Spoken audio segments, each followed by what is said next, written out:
श्रीमद् भागवत गीता के तीसरे अध्याय का महत्व आरंभ। श्री नारायण जी बोले, हे लक्ष्मी, एक शूद्र महामूर्ख अकेला ही एक वन में रहता था। बड़े अनर्थों से उसने बहुत सा द्रव्य इकट्ठा किया। किसी ने पूछा कि ऐसा उपाय बताओ जिससे पृथ्वी में गड़ा धन मुझे मिले। किसी ने से पूछा कि कोई अन्य बताओ जिससे उगाने से पृथ्वी में गड़ा द्रव्य दिखने लगे। तब किसी ने कहा, मांस मंदिरा खाया पिया कर। तब वह खोटे कर्म करने लगा, चोरी करने लगा। एक दिन धन की लालसा कर चोरी करने गया। चोरों ने उसे मार दिया। वह प्रेत योनि पाकर एक वट वृक्ष पर दुखित और बड़े क्लेश का जीवन बिताने लगा। वट वृक्ष पर रात दिन चिल्लाया करता कि कोई ऐसा भी है जो मुझे इस अधम देह से छुड़ाए। कुछ समय बाद शूद्र की स्त्री ने पुत्र जन्मा। जब उसका पुत्र बड़ा हुआ तो एक दिन अपनी माता से उसने पूछा, मेरा पिता क्या व्यापार करता था और उनका देहांत किस प्रकार हुआ। तब उसकी माता ने कहा, बेटा, तेरे पिता के पास बहुत द्रव्य था, वह सब यो ही जाता रहा। वह धन के चले जाने से बहुत चिंतित रहने लगा। एक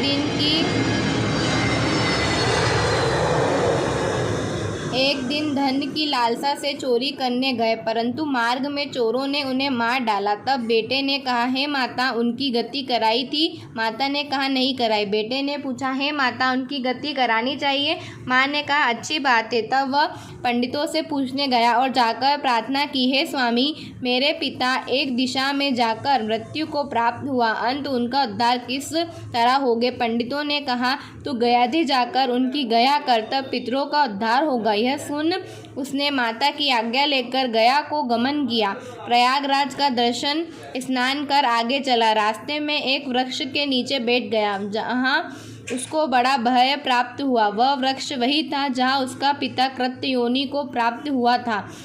तब उस बालक ने अपना गुरु मंत्र पढ़ा। उसका एक और नियम था, वह एक अध्याय गीता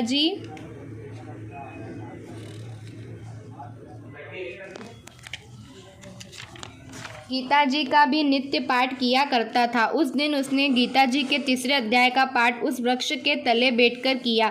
वह उसके पिता ने प्रेत की योनि में सुना तो सुनते ही उनकी प्रेत योनि छूट गई और देवदेही पाई। स्वर्ग से विमान आया और वह विमान पर चढ़कर पुत्र के सामने गया और आशीर्वाद देकर कहा, हे पुत्र, मैं तेरा पिता हूँ जो मरकर प्रेत हुआ था। तेरे आशीर्वाद देकर कहा, हे पुत्र, मैं तेरा पिता हूँ जो मरकर प्रेत हुआ था। तेरे इस पाठ करने से मेरी देवदेही हुई और अब मेरा उद्धार हुआ है और तेरी कृपा से मैं स्वर्ग को जाता हूँ।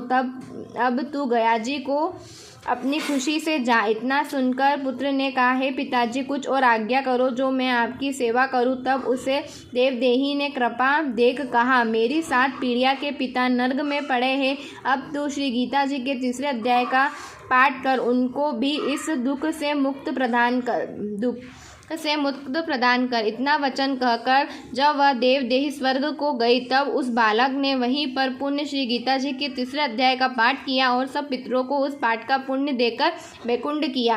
तब धर्मराज के पास जाकर यमदूतों ने कहा, धर्मराज, नर्क में तो बहुत से लोग नहीं हैं, नर्क तो उजड़ा पड़ी है। जो कोई जन्मों के पापी थे, तिनको भी विमानों पर बैठाकर भगवान के पार्षद स्वर्ग को ले गए। इतना सुनते ही धर्मराज उठकर श्री नारायण जी के पास गए।